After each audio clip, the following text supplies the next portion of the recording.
Hello, welcome to Ministry Grace Moment of Truth. I am Dr. Ophelia Griggs, and we are now in a new year 2025. And I do pray and hope that your year is starting off at a good start. And of course, we have seen and heard of several things happening in the news that have not been so pleasant. But if you are going through a trying time, I do hope that you will just stop a few minutes, take time, listen to this message. It will be brief. I just want to come on and inspire and encourage. And I want to talk about a double mind. A double mind. Okay? We know that 2025 is bringing about a lot of shifting. And we could say the shifting actually started back in November of 2024. But I do want to indicate that now that we are in the year of 2025, we're going to see grace abound. We're going to see God do some miraculous, supernatural things. I do want to indicate as well that some of these shiftings will bring about a process. And when I'm talking about a process, you know, you go through stages. So, in the midst of that, do not become wavering in your faith. Do not become disbelief. Do not doubt God. Okay. Some of these shiftings are going to be critical. Some of these shiftings will make an impact. As I indicated, some shifting has already begun. But in the midst of all of this, God wants us to know not to be double-minded. And when I talk about a double mind, I think about James, in the book of James. And that is in the New Testament, chapter 1. And I'm going to read verses 6 through 8. And it says, "But let him ask in faith, nothing wavering. For he that wavereth is like a wave of the sea, driven with the wind and tossed."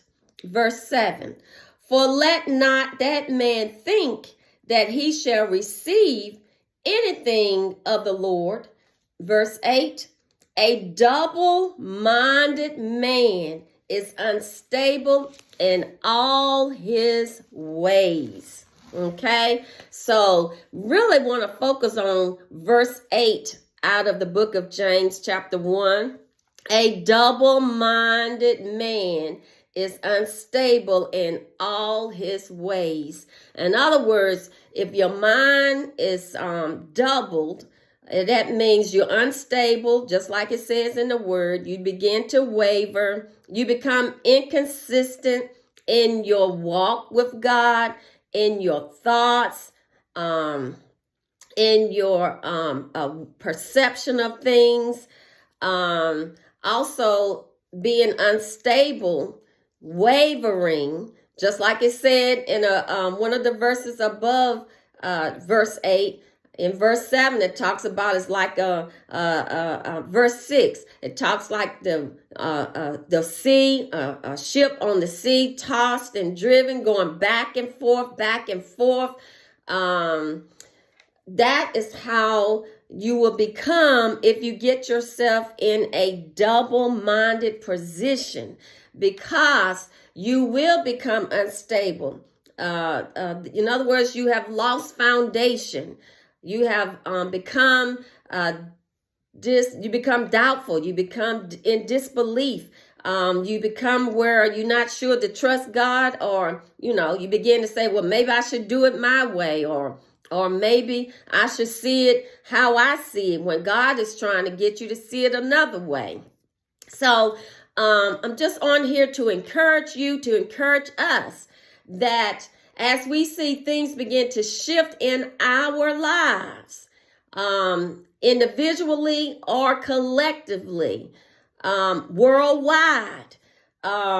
We must be focused on God, taking him at his word, standing on his word, holding on to his promises, and not become wavering in our faith, but know that God has already seen these days. He's already seen this time, and knowing that he has us in the palm of his hand.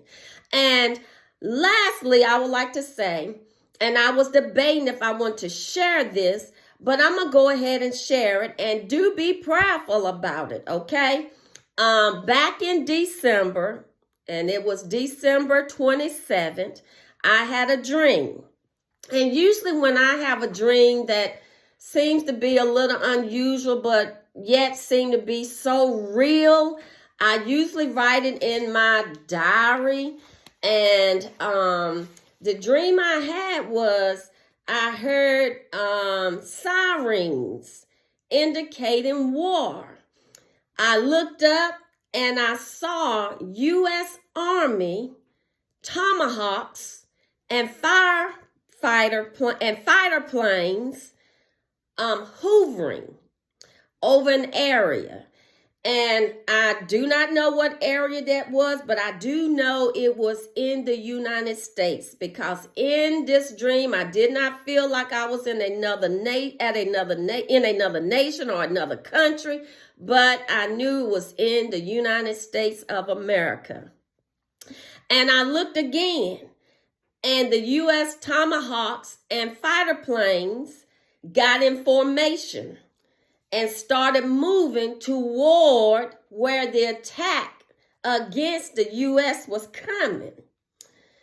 And the color of these Tomahawks and fighter planes were black.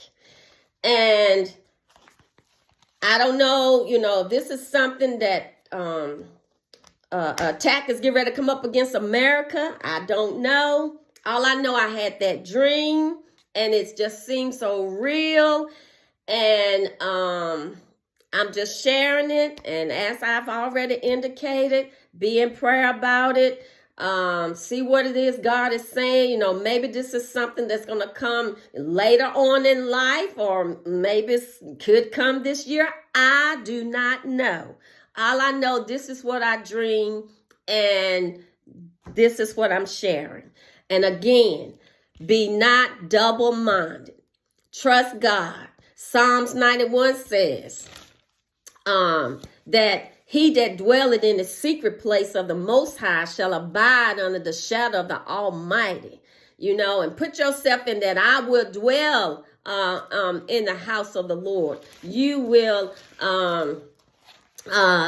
with Psalms 91, that's like a covering. That's that psalm, and go back and read it. Usually I put myself in, and I said, say, Ophelia that dwelling in the secret place of the Most High shall abide under the shadow of the Almighty. I will say of the Lord, he is my refuge, my fortress, my God. In him will I trust. All right, be blessed. Then I did not share this dream to put fright in you or to scare you, but I just thought I'd share it. Be in prayer about it. You can take that dream and use that to get you in position to get in prayer more, become prayerful more about our area, the United States of America. And even if you're looking at this from other nations or somewhere else, even be in prayer for the other nations. You that live here in the United States, be in prayer. Okay? All right. Love you with the love of Christ, and know that Christ loves you more.